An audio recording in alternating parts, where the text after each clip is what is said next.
भीष्म पितामह के बाद द्रोणाचार्य ही कौरव सेना के सबसे प्रमुख योद्धा कहलाए थे। कहते हैं कि देवगुरु बृहस्पति ने ही द्रोणाचार्य के रूप में जन्म लिया था। द्रोणाचार्य ही कुरु और पांडु वंश के शिक्षक भी थे, मतलब गुरु द्रोणाचार्य से ही शिक्षा लेकर कौरव और पांडव योद्धा कहलाए थे। तो चलिए मिलकर जानते हैं गुरु द्रोणाचार्य के जन्म से लेकर मृत्यु तक की बेहद खास और रोचक कथाएं। लेकिन उससे पहले यह जान ले कि हमारी वीडियो देखने वाले 99% लोग हमारे चैनल को सब्सक्राइब ही नहीं करते। अगर आप भी उन 99% लोगों में आते हैं तो चैनल को सब्सक्राइब जरूर करें। पौराणिक कथाओं के अनुसार गुरु द्रोणाचार्य भारद्वाज ऋषि की संतान थे। जब द्रोणाचार्य शिक्षा ग्रहण कर रहे थे तब उन्हें पता चला था कि भगवान परशुराम ब्राह्मणों को अपना सब कुछ दान कर रहे हैं। द्रोणाचार्य भी उनके पास गए और अपना परिचय दिया। द्रोणाचार्य ने भगवान परशुराम से उनके सभी दिव्य अस्त्र मांग लिए और उनके प्रयोग की विधि भी परशुराम जी से सीख ली। गुरु द्रोणाचार्य के पुत्र अश्वत्थामा थे। पिता पुत्र की जोड़ी ने मिलकर महाभारत में कोहराम मचा दिया था। अश्वत्थामा को महादेव, यम, काल और क्रोध के सम्मिलित अंश से उत्पन्न किया गया था।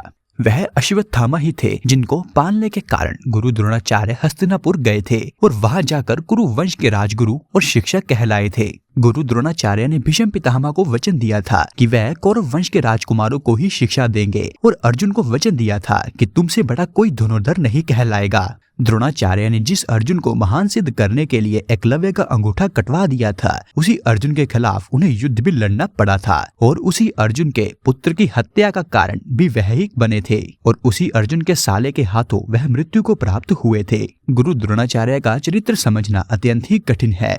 अंतिम महानिर्णायक महाभारत के युद्ध में भीष्म के शरशैया पर लेटने के बाद 11वें दिन के युद्ध में कर्ण के कहने पर गुरु द्रोण को सेनापति बनाया गया था। अश्वत्थामा के पिता द्रोण की संहारक शक्ति के बढ़ते जाने से पांडवों के खेमे में दहशत फैल गई थी। पिता पुत्र मिलकर महाभारत युद्ध में पांडवों की हार सुनिश्चित कर देते हैं। पांडवों की हार को देखकर श्री कृष्ण युधिष्ठिर से भेद का सहारा लेने के लिए कहते हैं। इस योजना के तहत युद्ध में यह बात फैल गई कि अश्वत्थामा मारा गया, लेकिन युधिष्ठिर झूठ बोलने को तैयार नहीं थे। तब अवंती राज के अश्वत्थामा नामक हाथी का भीम द्वारा वध कर दिया गया। इसके बाद युद्ध में यह बात फैल गई कि अश्वत्थामा मारा गया। जब गुरु द्रोणाचार्य ने धर्मराज युधिष्ठिर से अश्वत्थामा की सत्यता जाननी चाहिए तो उन्होंने जवाब दिया, अश्वत्थामा मारा गया है, परंतु हाथी श्री कृष्ण ने उसी समय शंखनाद किया, जिसके शोर के चलते गुरु द्रोणाचार्य आखिरी शब्द हाथी नहीं सुन पाए और उन्होंने समझा मेरा पुत्र मारा गया है। यह सुनकर उन्होंने शस्त्र त्याग दिए और युद्ध भूमि में आंखें बंद कर शोक में डूब गए। यही मौका था जब द्रोणाचार्य को निहत्था जानकर द्रौपदी के भाई दुष्टद्युम्न ने तलवार से उनका सर काट दिया।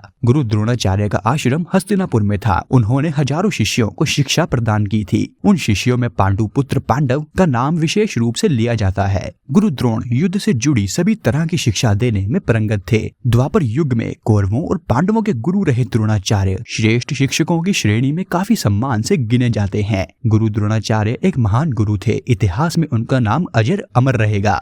तो मित्रों, यह था आज का हमारा वीडियो। अगर आपको यह वीडियो पसंद आया है तो वीडियो को लाइक और चैनल को सब्सक्राइब करना ना भूलें। और यह वीडियो देखने के लिए आपका धन्यवाद।